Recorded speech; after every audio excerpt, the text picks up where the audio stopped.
خلق الإنسان علمه البيان.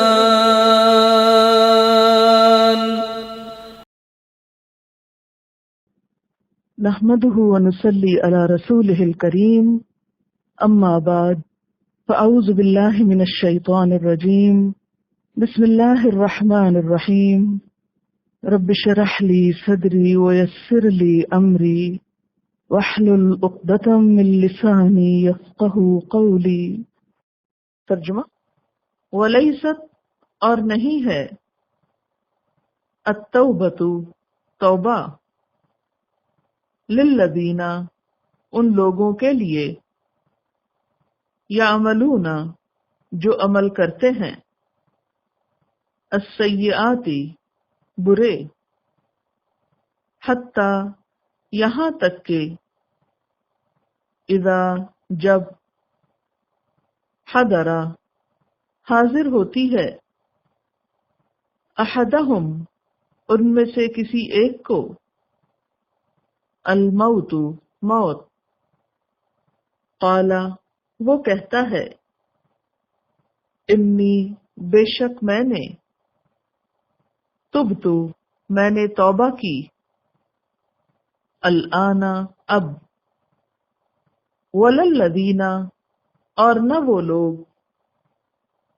یموتون جو مر جاتے ہیں، وہم حالانکہ وہ، کفار کافر ہیں، اولئک یہی وہ لوگ ہیں، اعتدنا تیار کیا ہم نے، لہم ان کے لیے، عذابا علیما عذاب دردناک، یا ایہا الذین آمنوا اے لوگو جو ایمان لائے ہو، لا یحل لکم نہیں حلال تمہارے لیے، ان کہ ترثوا تم وارث بن جاؤ، النساء عورتوں کے، کرہن زبردستی، جبرن، ولا اور نہ، تعدلوہن تم روکو ان کو، لتذہبوا تاکہ تم لے جاؤ، ببعض ما آتیتموہن بعض جو دیا تم نے ان کو، الا مگر، ان یہ کہ، یأتینا وہ آئیں ارتکاب کریں، بفاحشۃ مبینۃ کھلی بے حیائی کا، وعاشروہن اور زندگی بسر کرو ان کے ساتھ، بالمعروف بھلے طریقے سے، فإن پھر اگر، کرہتموہن تم ناپسند کرو ان کو، فعسیٰ تو ہو سکتا ہے، ان کہ تکرہو تم ناپسند کرو، شیئن ایک چیز کو، وَيَجْعَلَ اللَّهُ اور کر دے اللہ، فیہ اس میں، خیرن کثیرا بھلائی بہت سی۔ تفسیر: ولیست التوبۃ اور نہیں ہے توبہ، للذین ان لوگوں کے لیے، یعملون السیئات جو برے کام کرتے رہتے ہیں، حتی اذا حضر احدہم الموت یہاں تک کہ ان میں سے کسی ایک کو موت آ جاتی ہے، قال تو وہ کہتا ہے، انی تبت الآن بے شک میں توبہ کرتا ہوں اب۔ یعنی ایسا شخص کب توبہ کرتا ہے؟ جب وہ مرنے لگتا ہے، تو مرتے وقت توبہ قبول نہیں ہوتی۔ نبی صلی اللہ علیہ وسلم نے فرمایا، اللہ تعالیٰ اپنے بندوں کی توبہ قبول فرماتا ہے بشرطے کہ موت سے پہلے ہو. وللذین، اور نہ ان لوگوں کی توبہ قبول ہوتی ہے، یموتون، جو مر جاتے ہیں، وہم کفار، حالانکہ وہ کافر ہیں، حالانکہ وہ غلط کام کر رہے ہیں، یعنی غلط کام کرتے ہوئے ان کی موت آ جاتی ہے اور مرنے سے پہلے وہ توبہ نہیں کرتے، جیسے فرعون، اس نے ڈوبتے وقت توبہ کی تھی. اولئک اعتدنا لہم عذابا علیما، ایسے لوگ، ان کے لیے ہم نے دردناک عذاب تیار کر رکھا ہے، ایسے لوگوں کے لیے بہت سخت سزا ہے. تو ان آیات سے ہمیں پتہ چلتا ہے کہ گناہ کرنے والوں اور گناہ کر کے توبہ کرنے والوں کی کئی ایک قسمیں ہیں. ہر گناہ گار کا معاملہ الگ الگ ہے. کیسے؟ نمبر 1، جس نے نادانستہ گناہ کیا، لا علمی میں غلطی کی، مگر جب اسے معلوم ہو گیا تو فوراً توبہ کر لی. ایسے لوگوں کی توبہ قبول کرنا اللہ کے ذمہ ہے، یعنی وہ ضرور توبہ قبول کرے گا. دوسرے، وہ لوگ جو گناہ تو نادانستہ طور پہ کرتے ہیں لیکن معلوم ہونے پر توبہ میں جلدی نہیں کرتے. ایسے لوگوں کی توبہ کے بارے میں کوئی وعدہ نہیں کیا گیا، چاہے تو معاف کر دے، چاہے تو نہ کرے. تیسرے، وہ لوگ ہیں کہ ہیں تو وہ مسلمان لیکن عمر بھر توبہ کا خیال نہیں آیا، غلطیوں پہ غلطیاں کرتے رہے، اور اگر خیال آیا بھی تو موت کے وقت، چونکہ انسان کے پاس موت کے فرشتے اس کے اعمال کے مطابق ہی آتے ہیں. اگر کوئی غلط کار انسان ہے تو موت کے فرشتے بھی بہت سختی کے ساتھ معاملہ کرتے ہیں، تو ان کو دیکھ کے ہی اس کو پتہ چل جاتا ہے اب آئی شامت میری. تو اس وقت جب وہ توبہ کرتے ہیں تو توبہ قبول نہیں ہوتی.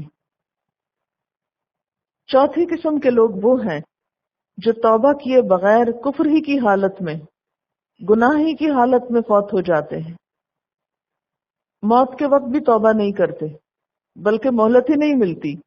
ایسے لوگوں کی توبہ بھی قبول نہیں ہوتی. تو نتیجہ کیا نکلا؟ خلاصہ کیا نکلا؟ کام کی بات کیا پتہ چلی؟ کرنا کیا چاہیے کہ اگر کسی بات کا علم نہیں اور غلط کام ہوتا رہا تو جو ہی پتہ چلے دیر نہ کریں، فوراً توبہ کر لیں. دوسری بات یہ کہ پتہ تو تھا لیکن پھر پھسل گئے. بعض اوقات ایسا ہوتا ہے نا، آپ چل رہے ہوتے ہیں اور آپ کو پتہ ہوتا ہے یہ پانی گرا ہوا ہے، اس پہ پاؤں نہیں رکھنا چاہیے، لیکن آپ پتہ نہیں بے دھیانی میں رکھ جاتے ہیں اور وہیں گر پڑتے ہیں. تو وہیں لیٹ تو نہیں جاتے، فوراً اٹھتے. تو یہ جو من قریب ہے یہ توبہ کی قبولیت کے لیے بڑا اہم ہے. یہ سوچ کے غلطی کرتے جانا کہ بڑھاپے میں توبہ کریں گے یا حج کرنے جائیں گے تو توبہ کریں گے، یہ بات درست نہیں. جو ہی احساس ہو کہ غلط کیا پھر توبہ کرنے میں دیر نہ لگائیں. اور توبہ سے مراد کیا ہے کہ غلطی کا احساس ہوتے ہی غلطی کو چھوڑ دینا. جیسے آپ دیکھیں صحابہ کرام کو جب پتہ چلا تھا کہ شراب مطلقاً حرام ہو گئی تو جس کی جہاں تھی وہیں چھوڑ دی. انہوں نے یہ نہیں کہا اچھا یہ گلاس تو پورا کر لوں، نہیں، فوراً پلٹا دی، مٹکے توڑ ڈالے، گلیوں میں بہا دی، ہزاروں کا نقصان کر لیا، لیکن پلٹ آئے، فوراً اس سے نکل آئے. تو ہمیں ہر روز توبہ کرنی چاہیے. جس غلطی کا احساس ہو، اگر کسی انسان کا دل دکھ جائے یا کوئی اور بھول چوک ہو جائے تو جو ہی احساس ہو فوراً پلٹنا چاہیے. آپ دیکھیے کہ 3 قسم کی مخلوق ہے. ایک ہے فرشتے، وہ تو نہ گناہ کرتے ہیں نہ انہیں توبہ کی ضرورت ہے.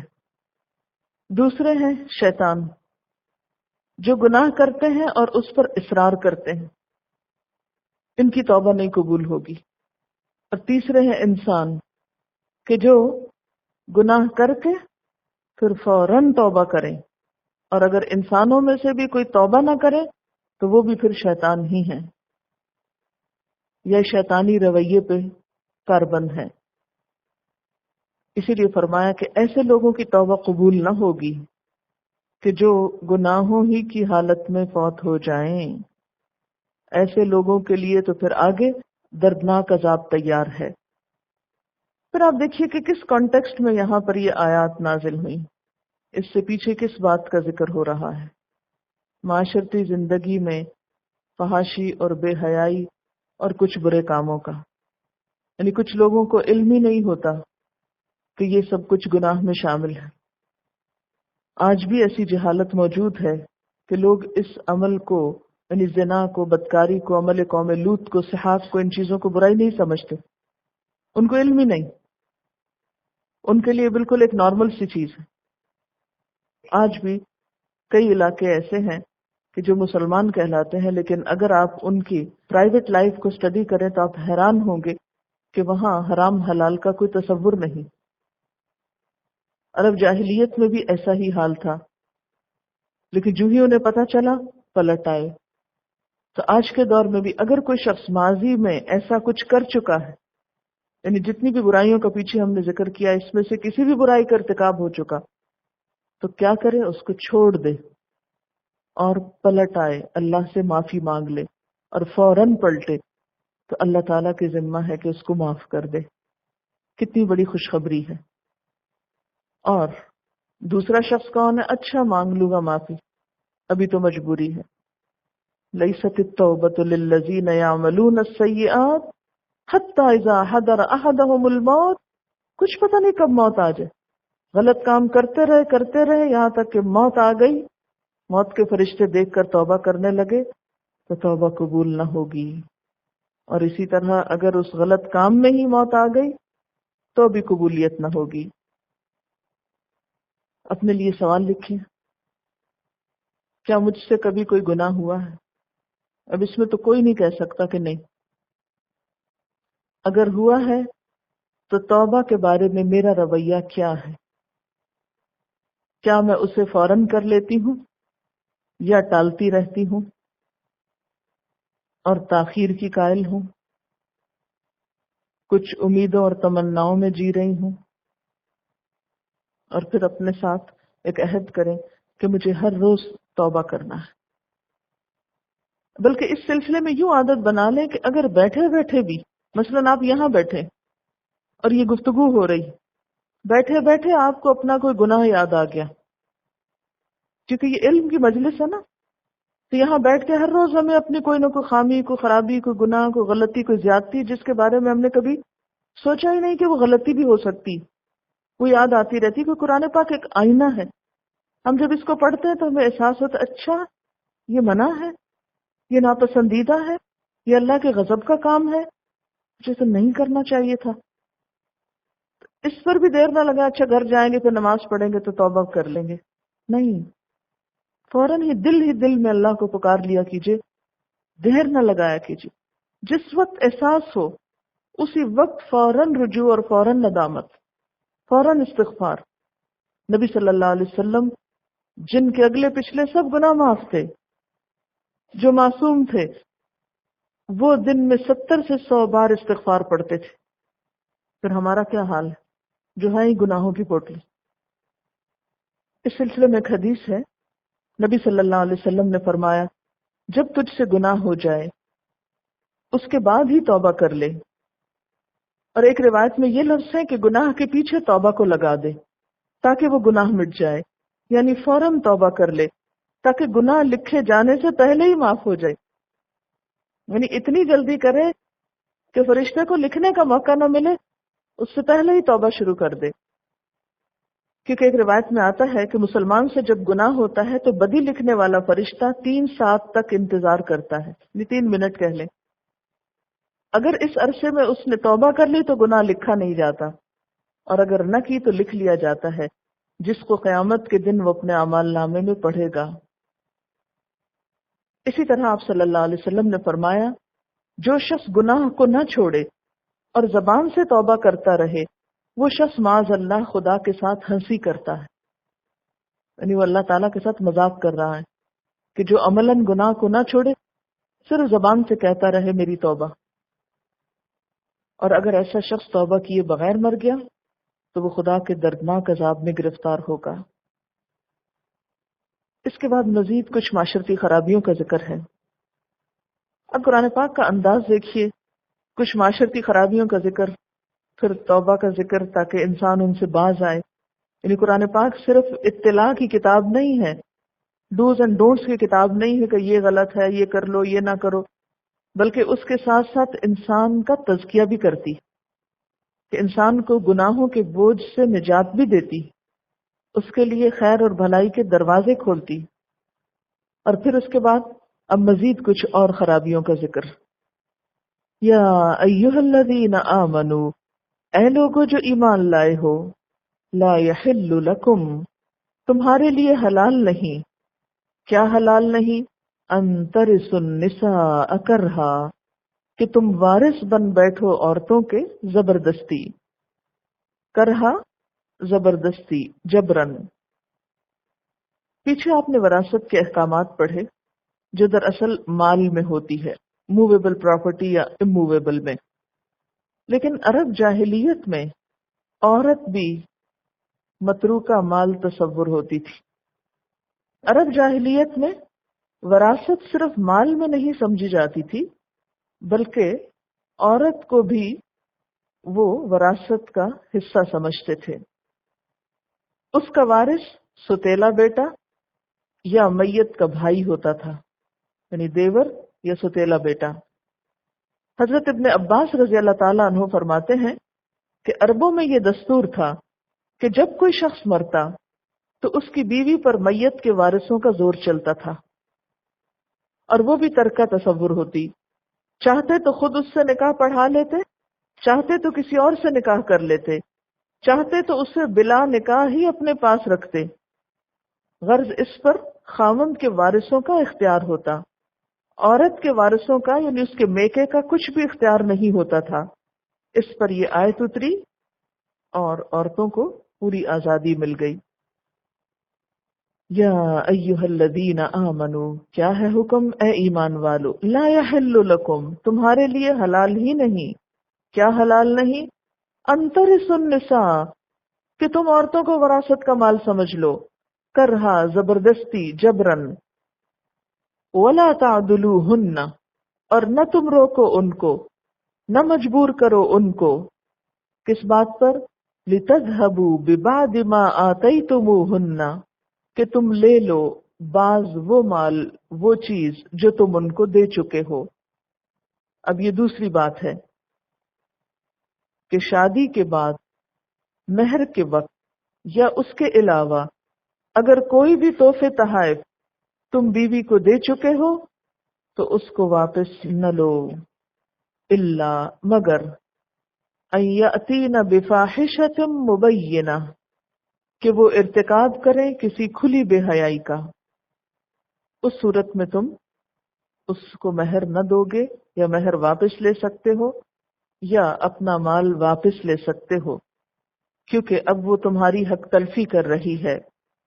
عرب جاہلیت میں یہ عام طریقہ تھا کہ اگر عورت کو خامن ناپسند کرتا، یعنی شوہر اگر اپنی بیوی کو پسند نہیں کرتا تھا، تو طلاق دینے کی بجائے اس کو خوب تنگ کرتا تاکہ وہ مجبور ہو کر حق کے مہر یا خامن نے جو اسے تحفے تحائف دیے ہیں وہ واپس کر دے، اور پھر اس کو طلاق ملتی.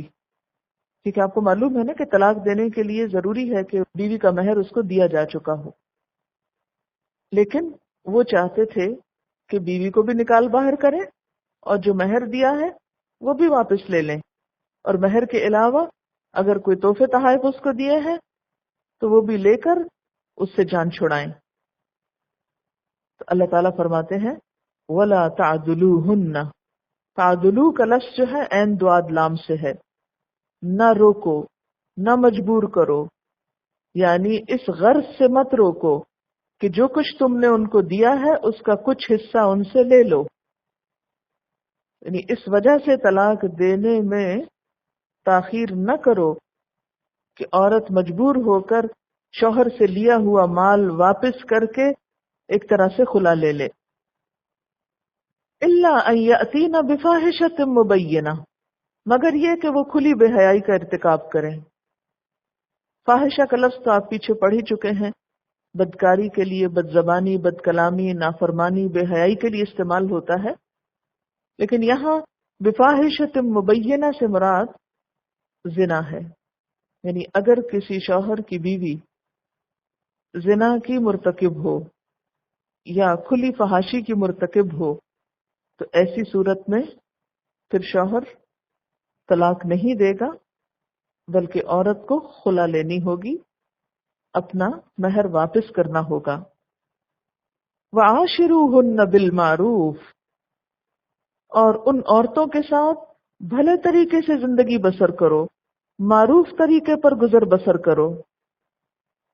یعنی ان کے ساتھ ایسا برتاؤ کرو جو شریفوں کے شایان شان ہوتا ہے، عقل اور فطرت کے مطابق، یعنی رحم، مروت، عدل و انصاف پر مبنی، معقول برتاؤ، شرافت کے ساتھ زندگی بسر کرو. عاشروہن کا لفظ عین شین رے سے ہے، ایک دوسرے کے ساتھ زندگی بسر کرنا، اسی سے لفظ معاشرہ ہے. جیسا کہ آپ جانتے ہیں کہ دنیا میں مل جل کر رہنا ناگزیر ہے، انسان کی بنیادی ضروریات میں سے ہے. کوئی شخص الگ تھلگ زندگی نہیں گزار سکتا، اور شادی ایک خاندان کو وجود میں لانے والی چیز ہے. اس میں مرد اور عورت ساتھ رہنے کا معاہدہ کرتے ہیں نکاح کے ذریعے. تو ایسی صورت میں جب دو انسان اکٹھے رہتے ہیں، دو مختلف بیک گراؤنڈ سے تعلق رکھتے ہیں، تو بسا اوقات ان کے درمیان کچھ مس انڈرسٹینڈنگز ہو جاتی ہیں، کچھ ایسی شکایات پیدا ہو جاتی ہیں کہ جس سے ایک شخص دوسرے سے برہم ہو سکتا ہے. تو ایسے میں چونکہ خاندانی زندگی میں مرد کو ایک درجہ فوقیت حاصل ہے، تو اس سے اس بات کا اندیشہ تھا کہ کہیں وہ اپنی پوزیشن سے فائدہ اٹھاتے ہوئے بیوی پر ظلم اور زیادتی نہ کرے. اس لیے ساتھ ہی اس کو کیا حکم دیا گیا کہ وَعَاشِرُوهُنَّ بِالْمَعْرُوفِ، اپنی اس پوزیشن کی وجہ سے تم عورتوں پہ ظلم نہ کرنا، بلکہ بھلے طریقے سے زندگی بسر کرنا. نبی صلی اللہ علیہ وسلم نے فرمایا، مومنوں میں سب سے کامل وہ شخص ہے جس کے اخلاق اچھے ہوں، اور تم میں سے بہتر لوگ وہ ہیں جو اپنی بیویوں کے حق میں بہتر ہیں. اس سے آپ اندازہ لگائیں کہ ایک اچھا مومن کون ہے؟ جو اپنی بیوی کے لیے اچھا ہے. ہمارے ہاں اس کو کیا کہتے ہیں؟ زن مریض. نبی صلی اللہ علیہ وسلم نے فرمایا، عورتوں کے معاملے میں اللہ سے ڈرتے رہنا، کیونکہ تم نے انہیں اللہ کی ذمہ داری پہ حاصل کیا ہے، یعنی اللہ کا نام لے کے حاصل کیا، اور ان کی شرمگاہوں کو اللہ کے کلمے کے ساتھ حلال کیا ہے. تمہارا ان پر یہ حق ہے کہ وہ تمہارے بستر پر کسی ایسے شخص کو نہ آنے دیں جسے تم ناپسند کرتے ہو. پھر اگر وہ ایسا کریں تو تم انہیں مار سکتے ہو، لیکن اس طرح کہ انہیں چوٹ نہ آئے. اور ان کا تم پر یہ حق ہے کہ تم انہیں دستور کے مطابق خوراک اور پوشاک مہیا کرو، یعنی اچھا کھانا اور کپڑا دو جو اس کے لائق ہو یا جو تمہاری حیثیت ہو. نبی صلی اللہ علیہ وسلم نے یہ بھی فرمایا کہ کوئی مومن اپنی مومنہ بیوی سے نفرت نہ کرے، اس سے بغض نہ رکھے. اگر اس کی کوئی ایک عادت اس کو پسند نہیں تو ہو سکتا ہے کہ دوسری عادت پسند آ جائے.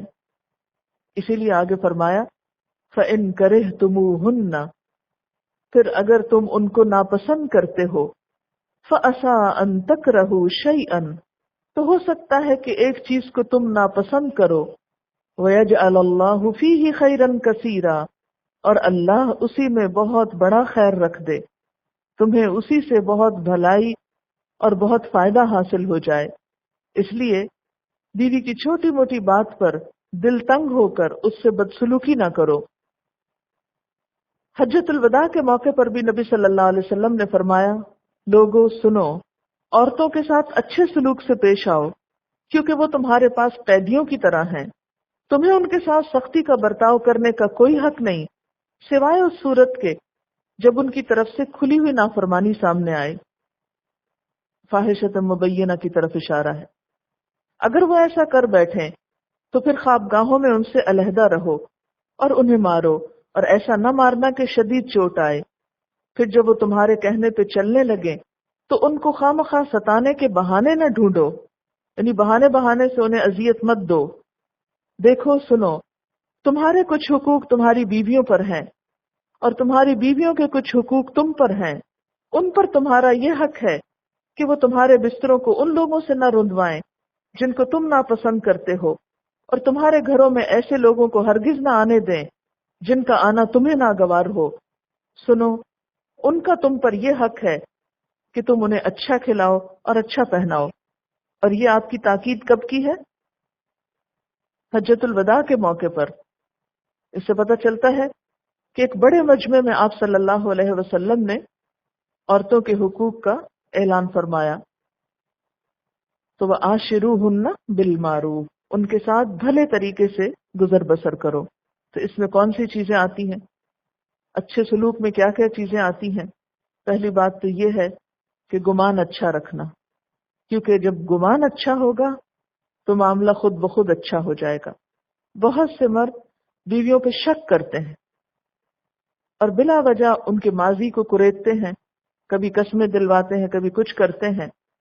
شکی مزاج ہونے کی وجہ سے وہ اپنا گھر برباد کر لیتے ہیں. جب اللہ تعالیٰ انسانوں کے سب قصور معاف کر دیتا ہے تو انسانوں کو بھی انسانوں کی گزشتہ غلطیوں کو معاف کر دینا چاہیے. جیسے کہ پیچھے بھی آیا نا کہ اگر کوئی شخص توبہ کر لیتا ہے تو پھر فَأَعْرِضُوا عَنْهُمَا، ان کا پیچھا چھوڑ دو. کیونکہ توبہ کرنے والا کیسا ہوتا ہے؟ التائب من الذنب کمن لا ذنب لہ. اگر کسی بچی نے اپنے ماضی میں کوئی گناہ یا غلطی کی اور اس پر توبہ کر لی تو آئندہ سے اب شوہر کو حق نہیں کہ وہ اس پر اسے تانے دے یا اس کا جینا دوبھر کرے.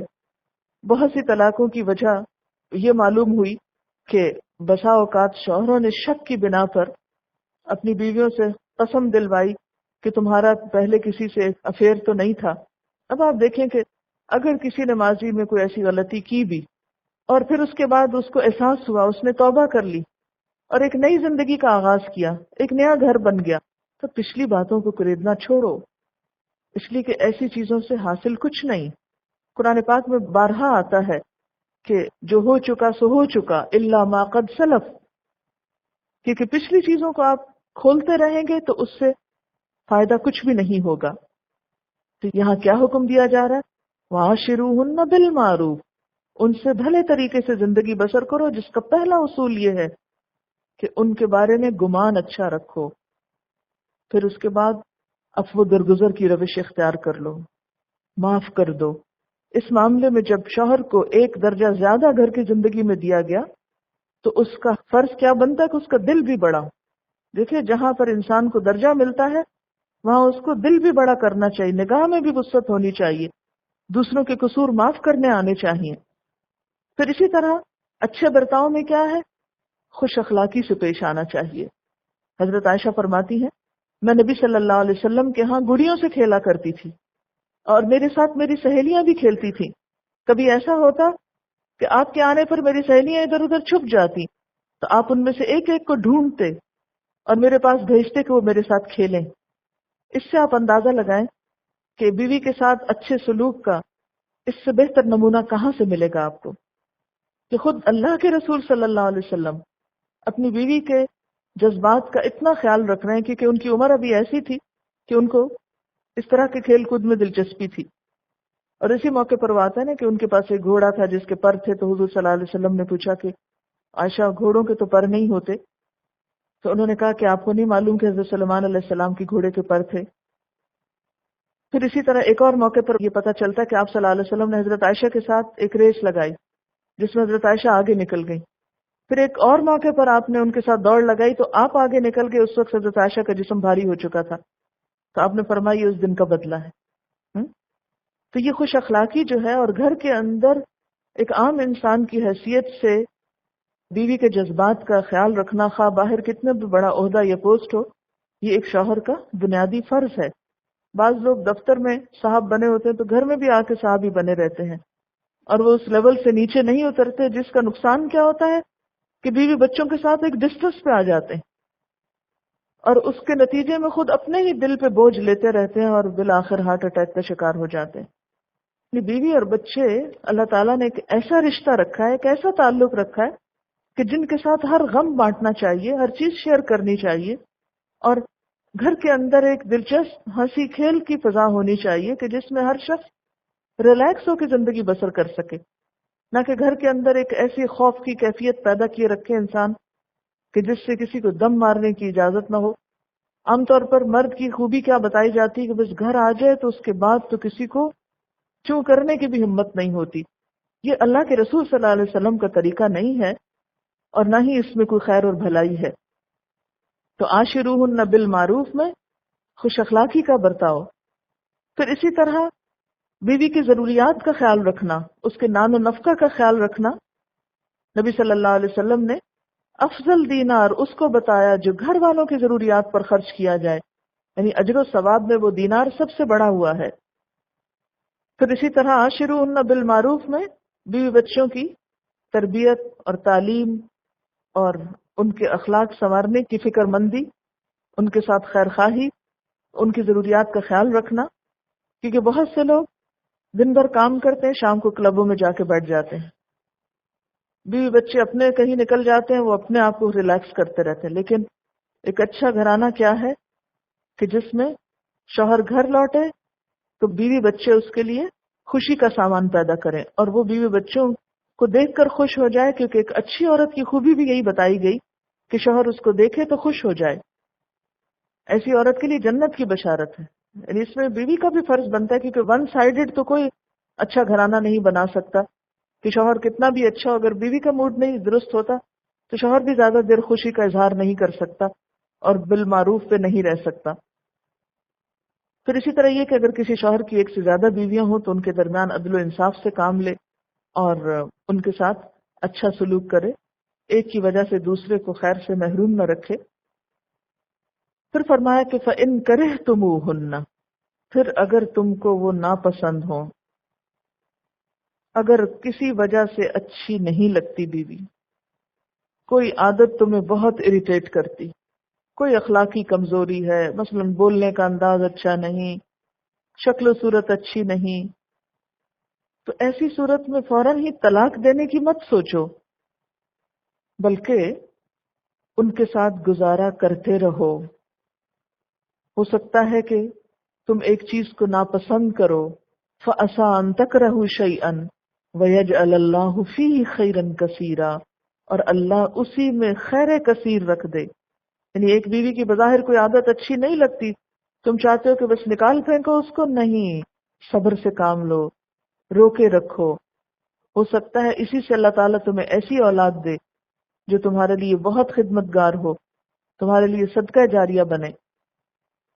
نبی صلی اللہ علیہ وسلم نے فرمایا، کوئی مومن کسی مومن عورت کو بنظر کراہت نہ دیکھے، اگر اس کی ایک عادت ناپسند ہے تو دوسری اچھی بھی ہوگی۔ وآخر دعوانا ان الحمد للہ رب العالمین، سبحانک اللہم وبحمدک، اشہد ان لا الہ الا انت، استغفرک واتوب الیک۔